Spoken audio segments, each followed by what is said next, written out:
Yes, time for money talk. We all acknowledge that business would be useless if at all we would not have that candid discussion on matters of money, because at the end of the day, it should make money for you. It should sustain you. It should sustain itself. In the event that it's not doing that, then it's as good as saying that you are running something that is not worth. You might be patient as it may be, but then at least there should be signs that indeed this business at some point in time will pay. This business at some point in time will sustain itself. So on Money Talk, we'd love to hear from Pam, her story to do with money and all that. First of all, on the question of capital, like how much, I don't know whether you'd be willing to share how much you started with. Probably it would be a whole different affair back then in comparison to what you'd expect today. But I think it's important that someone gets to know that, as you say, that it's possible. I mean, indeed it should be possible, practically. Yeah. When I started with around 1 million shillings to start the business. That was for the first stock, shipping and taxes, basically, and to get a small office to operate. Yeah. All right, shipping and all this and taxing and everything. I think it's important that you take us through the process. Like how easy has it been? How easy was it back then? How, in comparison to back then and right now, are things getting better or things are getting tougher? In terms of shipping, especially like our products that are flammable, the ones that are flammable, it's now they put some restrictions, so it is a bit difficult to get them. It's taking longer. You may have to bring them by sea, and then the clearing process also has become difficult. Back then it was slightly easier, so you really have to plan, your stocks so that you're not like getting low on stock outs. So it is a challenge at the moment. So that's something you kind of have to factor in if you have to bring products from outside.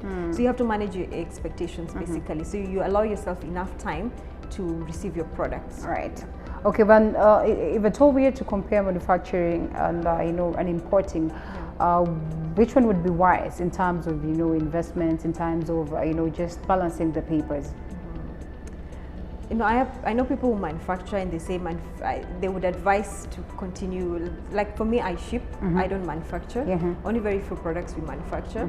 But there are those who manufacture, and for the ones who manufacture, they argue that bringing in a ready product is easier. But I, on the other hand, since I'm shipping, I think manufacturing is easier. So I think you really have to weigh. Right. There are products that when you bring in as a ready product, it is cheaper for you, especially if the ingredients cannot be found locally, the packaging, that's the bottles. So some products, when you manufacture locally, you're able to minimize on heavy shipping expenses and heavy taxes when they come in.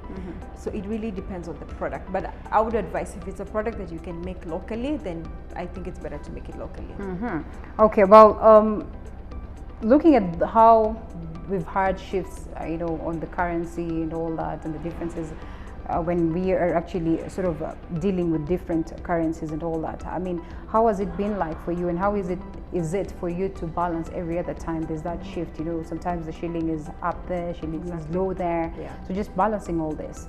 So as it changes, if you like buying in dollars. Yes. Okay, dealing with the changes and all that. Yeah. So if you're buying, let's say, in dollars, and it's expensive, you have to shift the price to the client. Then now things become more expensive. But then if the currency was favorable, products would become much cheaper.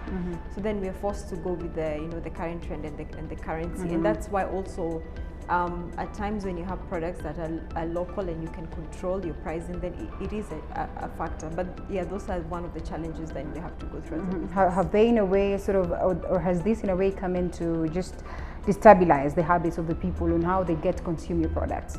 Because today I don't want to go to the supermarket, this product is this amount of money, and the next day the prices have changed. I mean, it feels a little bit burned, especially when it changes to an upper value as opposed to a lower value.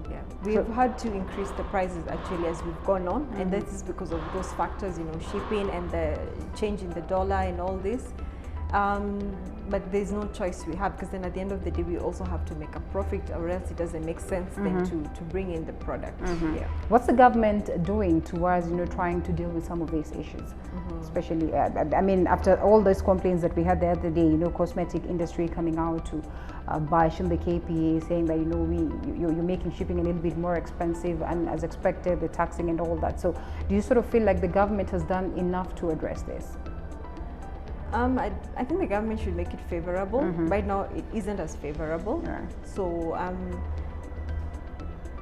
they should make it favorable for businesses like us or any other person who's bringing in products for it to be affordable, or else then you'd ask yourself, then what is the point?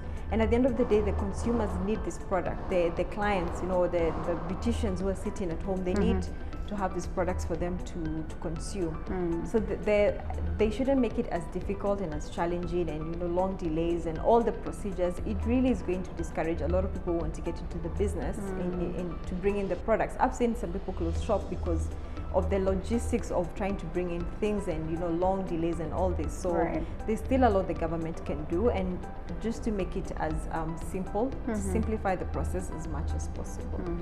All right, and with such hassles or maybe difficulties in trying to bring your product abroad and actually getting it to be consumed, sometimes you would sort of feel like you're frustrated if you don't get the returns immediately. So how do you deal with the pressure of not getting instant returns?